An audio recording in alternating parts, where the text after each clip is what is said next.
Diwata, anong ginagawa mo dito?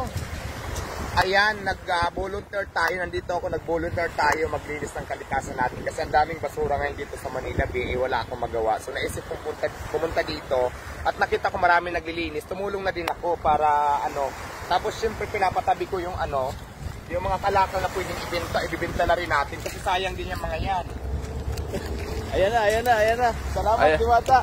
Ayan, takbo na. Itong ko nga dati pag bumabagyo-bagyo kasi maraming basura na napupulot namin. Ngayon, yung ganito, 7 ton to 8 ton yan per kilo, binibenta namin. Ito naman 10.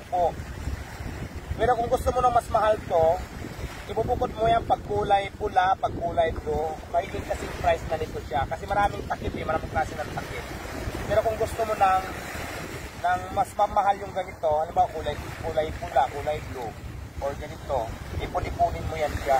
Maraming kulay kasi yan, may green, ayan, may green. Tapos, Dito kayo dati nangangalakal? hindi, doon banda sa dulo, yung malapit lang sa Pasay. Pag mineral na binalatan. Tapos yung ganito naman, Ayan yung mineral bottle. dito naman, bottle to pag white yan, pag binalatan mo, ibig sabihin nilinis mo na siya, wala nang takip, ito lang yung matitira, yung kulay puti lang. Ano kilo? 10 piso. Ganyan, 10 piso yan per Pero pag binalatan mo, pag nilinis mo, pero pag hindi mo nilinis, ganyan lang, nag-rinse lang yan dati ng 5 pesos per kilo. Nung kapanahonan ko nangangalakal pa ito. Yun, ganon. Tapos yung ganito naman, sabay naman, Sa'yo ata yan.